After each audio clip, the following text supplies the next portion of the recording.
Okay, who's ready for chapter 16, which is called Flight of the Granny? Remember, we left off in the last chapter, and Connor had just awakened from a dream, and he was pretty sure he had seen a ghost, but we're not sure who that ghost is. We're also really close to having I don't know if I call it a hot air balloon, but the flying um, boat ready so that they can go start their quest to retrieve the most cherished item of the six most evil people in the world. So things are really starting to get interesting. Here we go. So Alex couldn't find her brother anywhere. Have you seen Connor? She asked Froggy. He wasn't at breakfast this morning, and he isn't in the courtyard.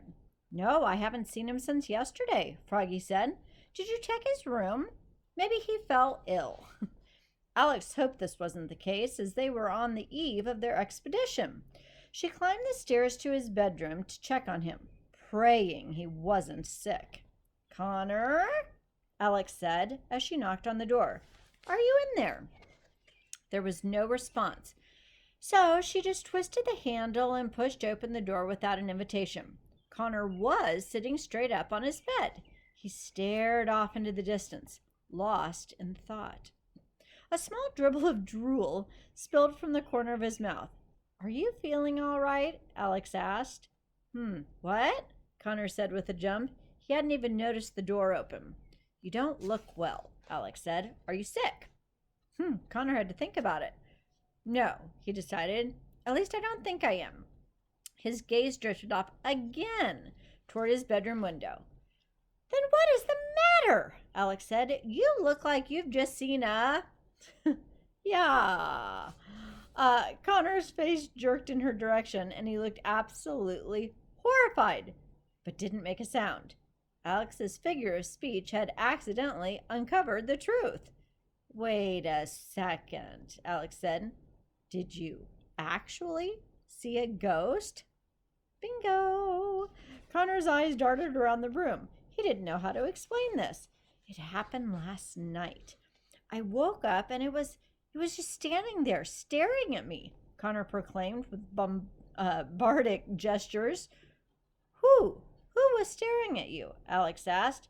A ghost, he said. She was right there.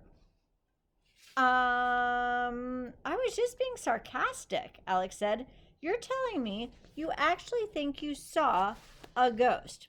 Oh, now she's catching on, right? Yeah, Connor said and placed his hand on his face. I mean, she was see-through, quiet, and then disappeared into thin air. All signs point to it was a ghost. Are you sure you weren't dreaming? Alex said. You have to wake up from a dream, he said, and I've been wide awake ever since this happened. I've been too afraid to move. Alex tried to come up with a logical explanation, but she couldn't. His hysterics made it very hard for her to doubt him. Maybe the castle is haunted, she suggested. Who haunts a new castle? That's like holding a grudge against a baby. It was so strange. She waited for me to see her, and once I did, she went out the window. And he just pointed outside. It was the creepiest thing I've ever seen. And you have no idea who she was? Alex asked. Nope, no clue, he said and shook his head. But what's even stranger is that she looked familiar. I could swear I've seen her before somewhere. Alex took a seat on Connor's bed. The days were already full of mystery. The last thing they needed to add to the mix was a ghost sighting. But a moment later, Red's handmaiden knocked on the door and peeked her head inside. Well, there you two are, the handsmaid said. Her Majesty is looking for you two. She wants to see you in her chambers. Now. The handmaid had hurried away as soon as she finished giving the message. I wouldn't mention the ghost thing to anyone if I were you, Alex said. I think everyone has enough on their plates as it is. Connor couldn't have agreed more. Trust me, the last thing I want people to know is that I'm seeing dead people. Alex sat with her brother, and he gained the courage to leave his bed. He got dressed, and the twins walked across the castle to meet Red in her chambers. Queen Red's new bedroom was twice the size of the twins' rental house. There was a diamond chandelier hanging from the ceiling, large, colorful, and cushiony furniture lining the room, and the biggest four-poster bed the twins had ever seen, large enough to sleep 10 comfortably. This was on its own platform and in the back of the room. Yoo-hoo! We're in here! Red called from another doorway off to the side. So the twins followed her voice and found themselves stepping inside a very long hall of mirrors. It was almost as big as the headroom itself. The hall was incredibly bright and had several chandeliers and wooden floors, and weeping willow trees were painted all over the walls. "This is beautiful, Red," Alex said. "Is this your ballroom?" "Huh, ballroom?" Red said with a laugh. "Good heavens, no. This is my closet." How many of you guessed that? The twins did a little double take. In between every two mirrors was a large chest of drawers built into the wall. A collection of golden chests lined the far side of the room. Thousands and thousands of clothes and accessories must have been kept in here. Red was standing on a stool facing a mirror with a very large gray fur coat around her shoulders. Her handmaiden took measurements and put pins along the sides of it, fitting in perfectly the structure to the slender queen. "Nice coat," Connor said. "Why, thank you," Red said. "It's for our voyage. I figure it might get chilly. Flying around the sky, especially in the northern mountains where the Snow Queen lives. Did either of you bring a proper coat?" Alex and Connor just shook their heads. "Well, luckily, if I'm always thinking ahead," Red said, "I had 2 coats whipped up for you with some extra materials." The handmaiden tossed 2 fur coats to the twins, and they tried them on. They weren't quite as stylishly cut as the one Red was getting fitted for her, but they would do just fine. The twins couldn't deny it was a very kind gesture on Red's part, and she just kept surprising them. "Thanks, Red," Alex said. Connor looked down at the coat suspiciously. "What is this?" Or should I ask, what was this? Real fur coats? I think so. "Well, it used to be a rug in the library," Red said. Alex and Connor suddenly grew very uncomfortable. We've talked about that rug before, and the rug was... "Are you telling me that we are now wearing the big bad wolf?" Connor asked. "Why, yes," Red said, without a crumb of remorse. Soft, wasn't he? Oh boy, the twins grew very stiff, as if they were wearing something that was still alive. "I don't know what to say. Thank you so much for thinking of us," Alex said through gritted teeth. "No trouble at all," Red said, and stepped off the stool. "Now, step up here. Step up and have it fitted properly. Saving the world is not an excuse to wear ill-fitting clothing." So, Alex was first to step on the stool and get her coat tailored by the handmaiden. "Speaking of things that used to be alive," Connor said, "I was just wondering, has anyone ever died in this castle?" Do we know what he's referring to? The ghost? Alex shot him a really sharp look. Connor didn't make eye contact with her. No, thank heavens," Red said. "Why would you ask such a question?" Connor shuddered innocently. "No reason," he said. "If someone had died, though, would you even know about it?" Red glared at him peculiarly. "Are you making plans to be the first?" she asked.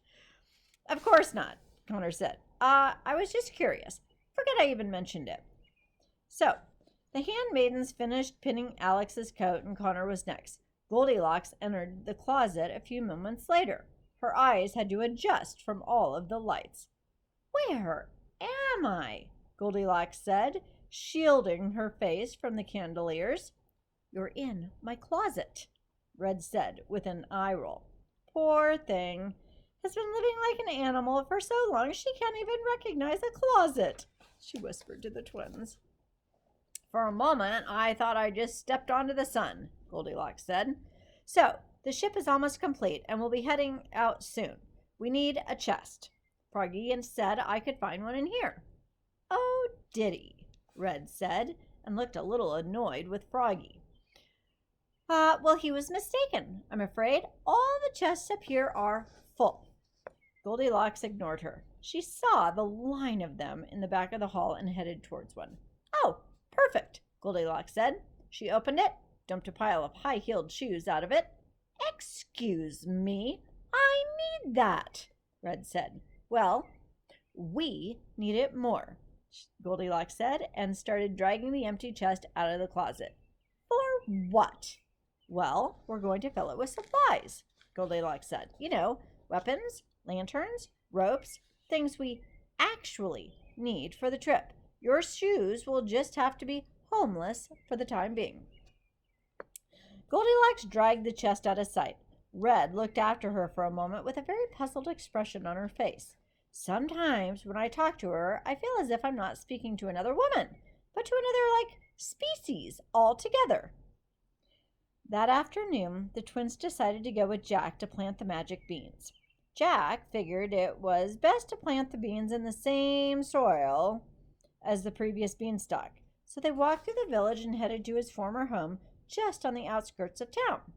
Jack carried a little shovel over his shoulder and held the bag of magic beans tightly in his hand. The ship is coming along splendidly, Jack said. The men are finishing up some final touches, but it'll be ready by sunset. So when do we leave? Connor asked. Tonight at midnight. Why at midnight? Well, anyway, the twins were half excited and half nervous to hear this.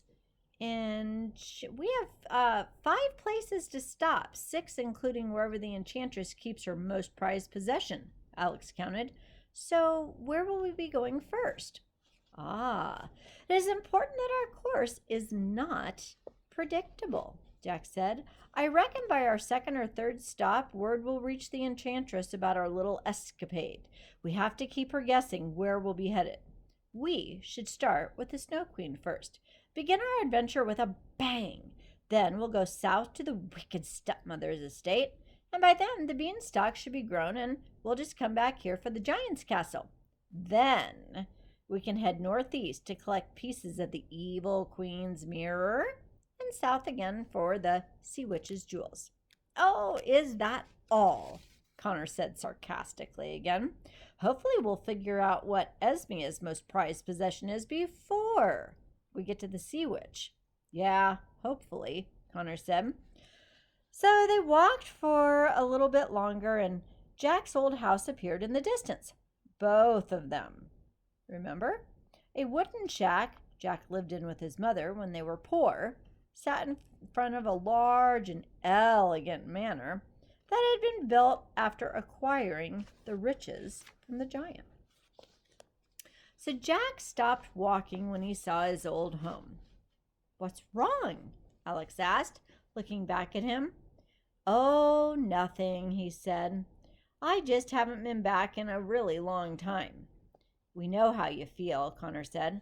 Alex and I used to walk home every day from school and pass our old house. It used to make us sad. That's just the thing, Jack said, and a small grin grew on his nostalgic face. I was expecting to be sad. I was expecting it to make me feel blue. But I feel quite the opposite. Every minute I remember spending here was a minute missing or worrying about Goldilocks. I don't suppose I could consider any place home without her. He continued walking with a cheerful hop in his step, patting the twins on the shoulders as he passed them. Alex smiled to herself, knowing just how happy Goldilocks would be to hear this information. So Jack walked to the edge of the large hole in the ground that the previous beanstalk had grown out of. I'm going to plant the beans here, Jack said. So he dug a small hole and dropped the 3 magic beans into the ground. The last beanstalk took less than a day to grow. Should someone keep an eye on it while we're away, just to make sure nothing disturbs its growth? Alex said. Jack actually contemplated this for a moment. I have the perfect person for the job.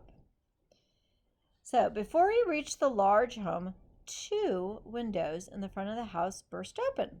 Standing behind them was the beautiful and golden magic harp. She sang with a soprano voice, and the strings connected to her back played along with her voice. "Hello, Harper," Jack said, happy to see his old friend. "Oh, my goodness gracious," the harp said, completely overwhelmed. "Is it really you? Are my eyes deceiving me?" "No, I am here, Harper," Jack said bashfully.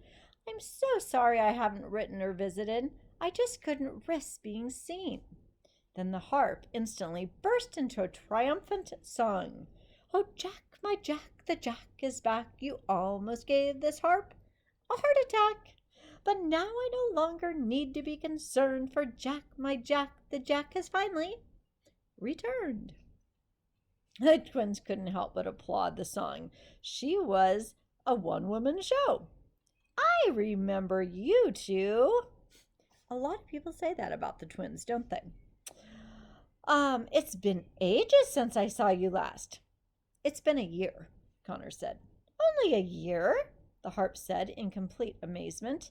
"I could have sworn it was decades. Time goes by so much slower when you have nothing to look at but grass and an old shack and only the squirrels to keep you company." Oh, how sad. One of the harp's eyes began twitching. Alex and Connor had felt sorry for her when Jack lived in the house with her. They couldn't imagine what complete isolation had become of her now. And the harp strings played the opening chords of a very sad ballad. "A lonely, lonely life I lead, as lonely, lonely as a seed. A tree with lonely, lonely leaves, but just how lonely no one believes." Alex and Connor clapped again for her, though not as vigorously this time. "But you look great," Connor said, trying to break the sad tension. "I'm sorry you've been so lonely, Harper. Truly I am. It is if it had been safe to come back to visit you, I would have," Jack said. "Oh yes, all is forgiven, darling. Today is a happy day. You have come home at last. I am sad to tell you that the house is an absolute mess inside. I would have tidied up had I known you were coming. You know." "I'm not coming back, I'm afraid," Jack said. "We're just passing through." "Oh, I see," the harp said. Her strings played another sad little melody as her spirits sank. "But we were wondering if you could do us a small favor," Jack said. And at this, the harp's tempo sped up as her hopes were raised again. "A favor?" the harp asked, and her eyes fluttered. "What is your request, my boy? Is there a party you wish for me to perform at? A celebration you would like me to serenade? Or maybe a funeral you'd like me to give a farewell to?" "Well, not exactly," Jack said sheepishly. "I just planted some magic beans. Would you mind keeping an eye on the beanstalk that grows while we're away for a few days?" The harp's hopeful chords came to an abrupt stop. "Pardon?" the harp asked, and her eye began to twitch more severely. "Well, we're hoping you can keep an eye on the beanstalk," Connor reiterated. And the harp's nostrils flared, and the eyebrows above her twitching eyes rose so high it almost touched her hairline. "I have performed for kings and queens and aristocrats," the harp said, horribly insulted. And now you are asking me to watch a plant grow?" The three of them took a couple steps back. Do you have anything better to do?" Connor asked. He wasn't helping matters at all. "Harper, are you aware of what's happening in the world?" Jack asked. "Well, Unless it's happened directly in front of this house, I haven't heard about a thing. And Harp folded her arms. This might change things. So Jack sighed and rubbed his neck, not knowing where to begin. Well, I don't mean to worry you, but the world is in a bit of a crisis, he said. We're going on a trip that will hopefully restore the world, though.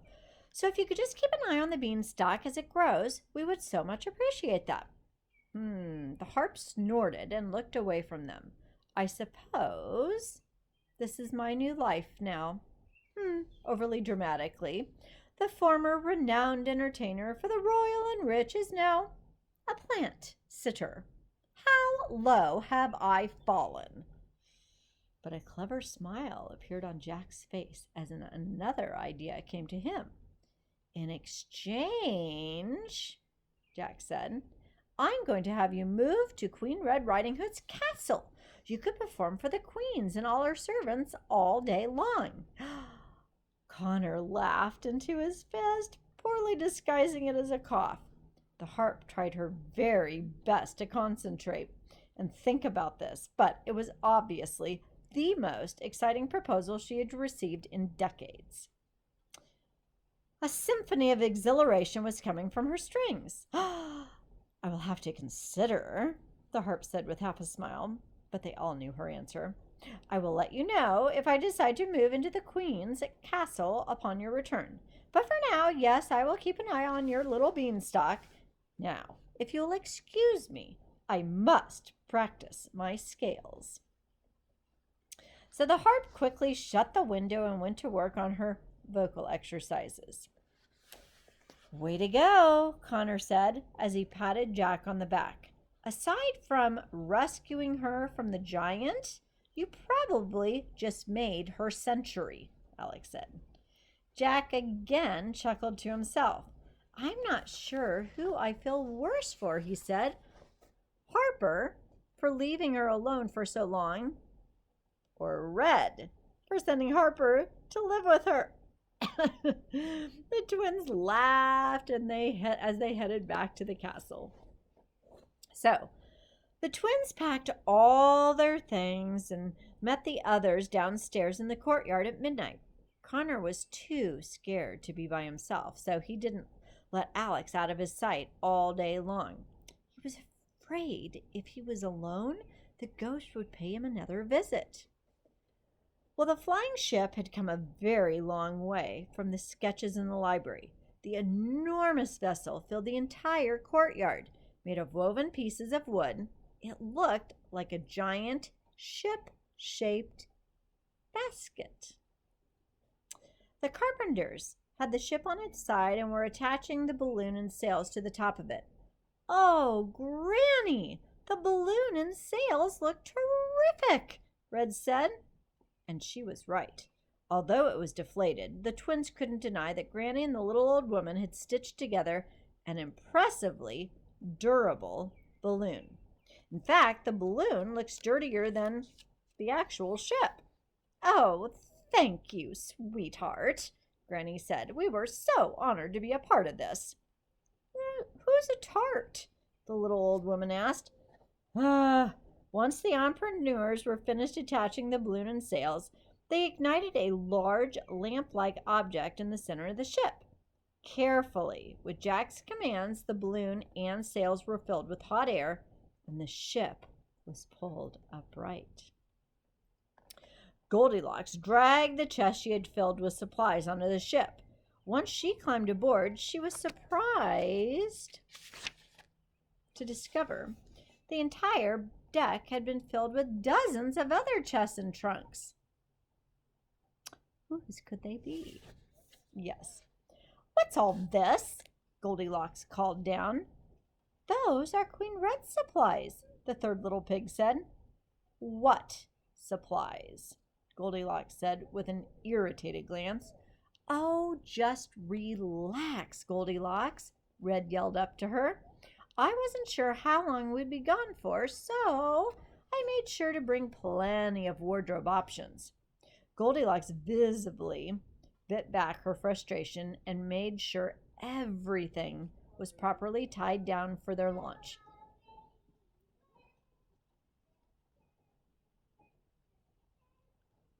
Sorry, I am looking out the window while it's raining right now, and two little girls with umbrellas, and I think their dad just walked down the trail singing in the rain. Cutest thing ever. But anyway, they're gone. Can't see. Maybe it's one of you guys. I'll continue. So, Goldilocks visibly bit back her frustration and made sure everything was properly tied down for the launch. Froggy hadn't brought anything onto the ship except a tall stack of his favorite library books. Just something to pass the time, Froggy said. Everyone's welcome to share these books if they would like. So it was getting later and anticipation was rising. The twins and Jack joined Froggy and Goldilocks aboard the ship. Where's Red?